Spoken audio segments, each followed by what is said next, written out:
Hi everybody, before I share the recipe for making homemade butter using raw milk, I do want to put a little disclaimer out there that using raw milk can be very dangerous. That I highly encourage you to do your own research to see if this is something you want to use for yourself and your family. Also, if you do purchase raw milk, I highly suggest buying it from somebody who is legally able to sell it to you. There are a lot of laws out there and a lot of states where buying raw milk is illegal. So do your research and make the decision best for your family. Here we go. Let's make the butter now. Okay guys, I am home now with my raw milk and I was looking over the gallon jug and I am blown away. So I wanted to show you guys where the cream line actually is. It's way further down than I was expecting. I was expecting just probably like, an eighth or a quarter at most of the way down for the jug for the cream line, but I'm going to show you guys. Let me dry this off because I did keep it in my refrigerator. So I've got this marker. Can you guys see where that is? That is where the cream line on this milk is. So what this means is up here, this is cream. This would be like your heavy whipping cream. There are a couple layers of cream in raw milk like this. There's other videos that will explain this way better than me. But then down here would be your milk portion, like your whole milk. So I'm gonna divide this up because one thing I have learned is that you don't want to keep opening the jug of raw milk if you can help it. So what I'm gonna do is portion this out and just store it a little differently in half gallons. But I wanted to give you guys a couple examples of other things you can use if you do not have half gallon size mason jars. I did purchase these at my local Fleet Farm. They were kind of hard to find though, and I ran into another couple there late over the summer and they were looking for them and they could not find them. So my tip is check the end caps because that's sometimes where they are rather than in the canning aisle. So I am using my reusable plastic lid jars. I love these things. I am using a wide mouth. But if you cannot find these glass half gallon size jars, I'm going to show you guys a couple other things you can use if you do want to divide your milk out or section it with the cream and whatnot. So I just have a glass, I call this my lemonade jar. It has a really nice plastic rubber lid that seals very tightly. Or I bought this at Target years ago. Or I have these type of jars. They're like used for vanilla a lot of times, but they seal very nicely, so you can use that. So what I'm gonna do here is I just sterilized my funnel as well, and so I'm just gonna go ahead and start pouring my milk in. So this is going to probably all combine together, and I'm gonna have to give this a little bit of time to separate again, and then I'll skim off the cream. But I want to get it like this, and then the reason I'm using these wide mouth is because it will be easier to get that cream off with my ladle. So I'm gonna crack the seal. I want to just show this to you guys. So it's probably really difficult to see. You can actually see it's a little below where I drew it, but you can see a little bit of a color variation right here. This is a little more yellow looking, and down below it's a little more whitish cream. So we're gonna go ahead and just start pouring this.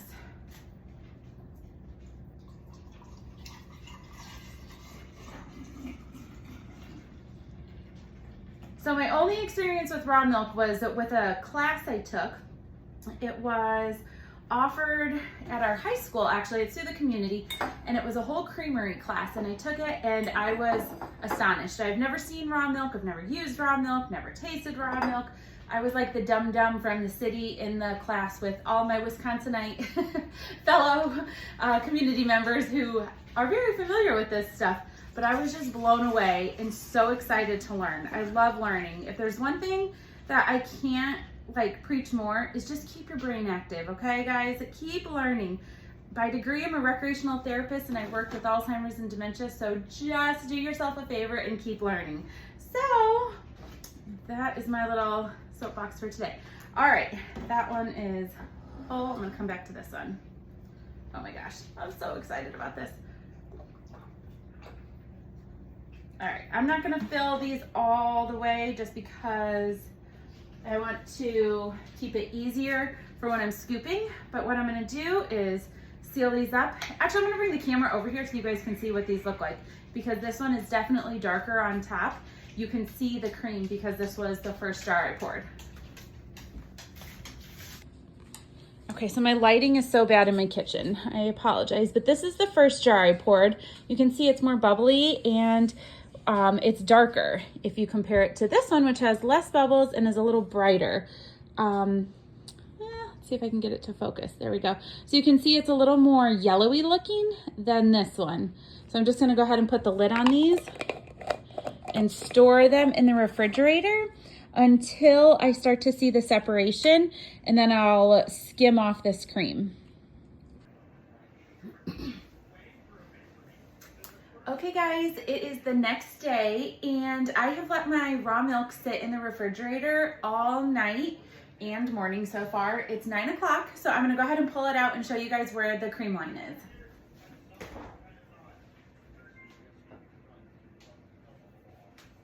There's 1/2 gallon.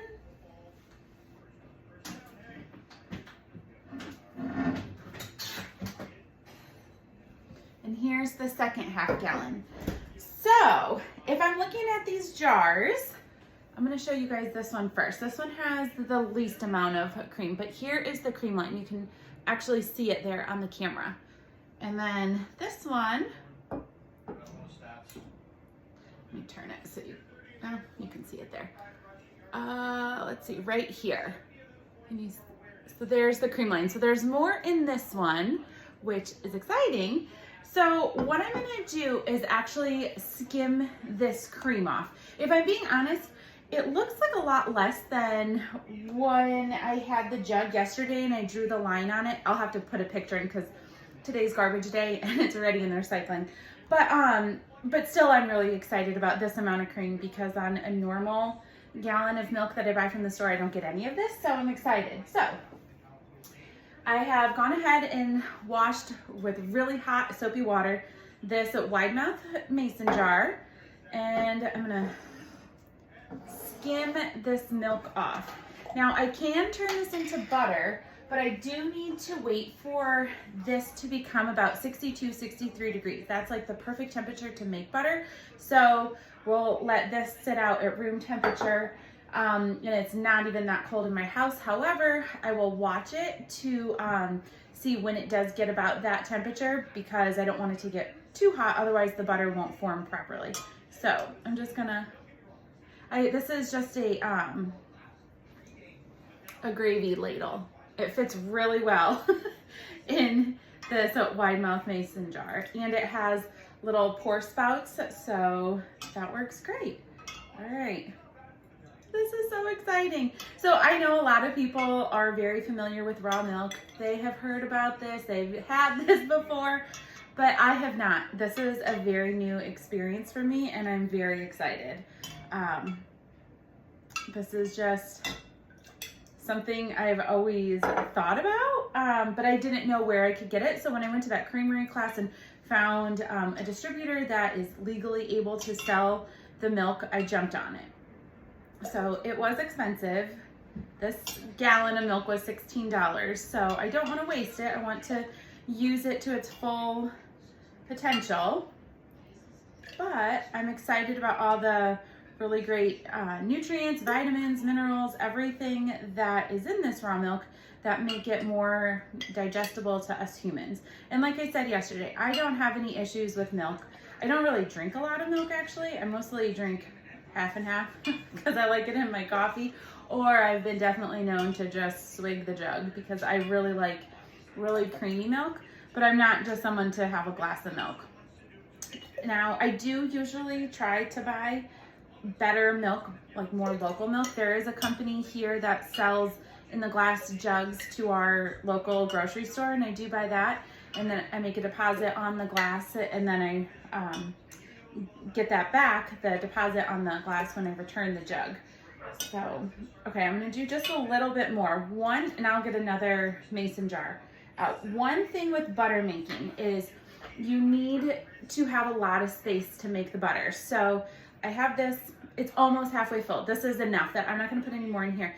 The thing is, you need to have room for the butter to form and the buttermilk that separates to slosh around to actually help form that butter. So we're gonna end this one here.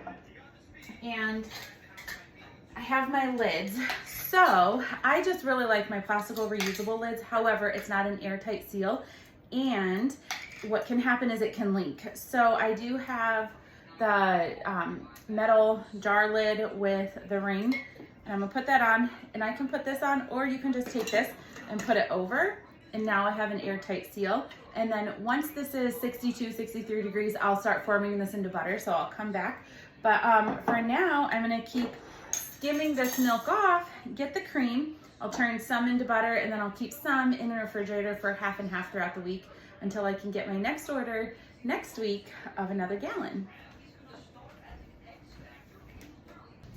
Okay guys, I put in a little thermometer into my cream. It's now exactly 12 o'clock. So this has been warming on my counter for about 3 hours. I am kind of at like 61, it might be 62, I'm not really exactly sure. But we're just gonna go ahead and start the churning process, the shaking. So again, I'm using my lid with my plastic lid, and I am just doing it the old-fashioned way. I know you can do this in like a blender, various different things, the KitchenAid, but I'm just doing it this way because I can see in here very well. I don't have a lot that I'm making, and also, why not? This is fun. So my daughter's gonna come in and she's gonna help shake. Yeah. So we're just gonna shake this for a while. We'll start a timer and start the video back up in a minute.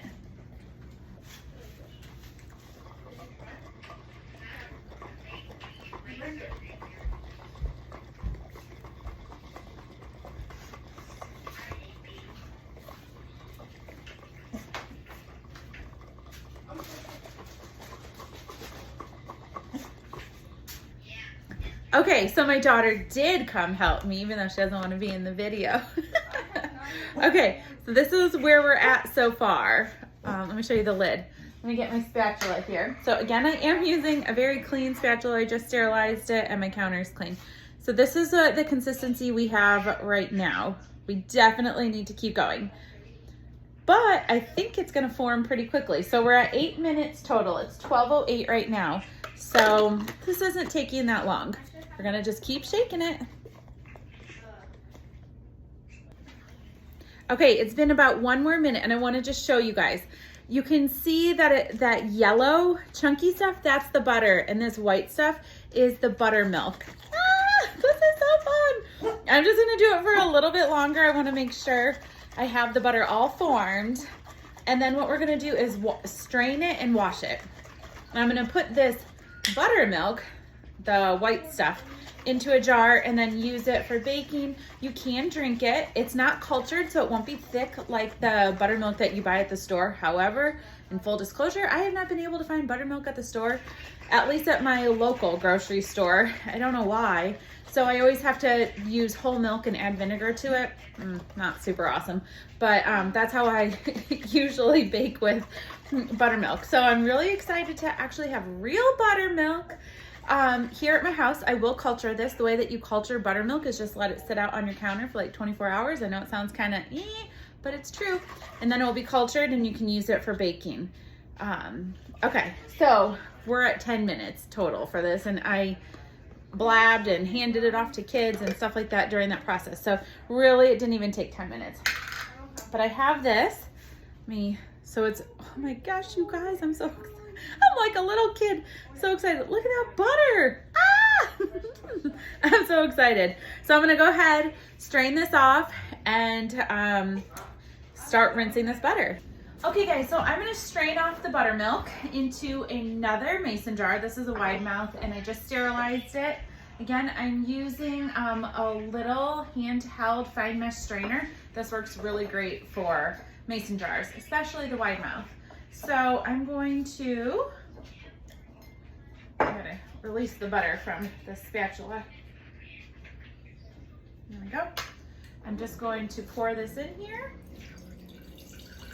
And then again, I'll reserve this buttermilk for baking. And like I said, you can drink it just like this.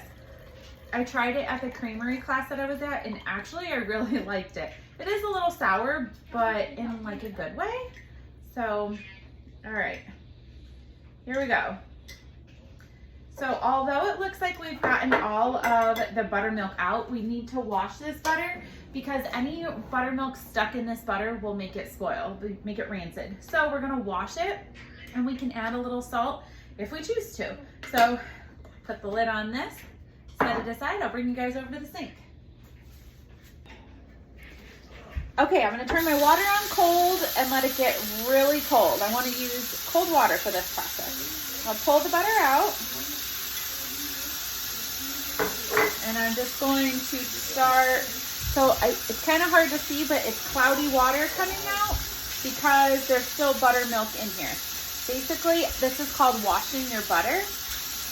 Okay, so my butter is completely clean now. It's rinsed, it's coming clean. When I squeeze it, there is no more buttermilk in it. So what I'm gonna do is I have this butter bell. This is the well.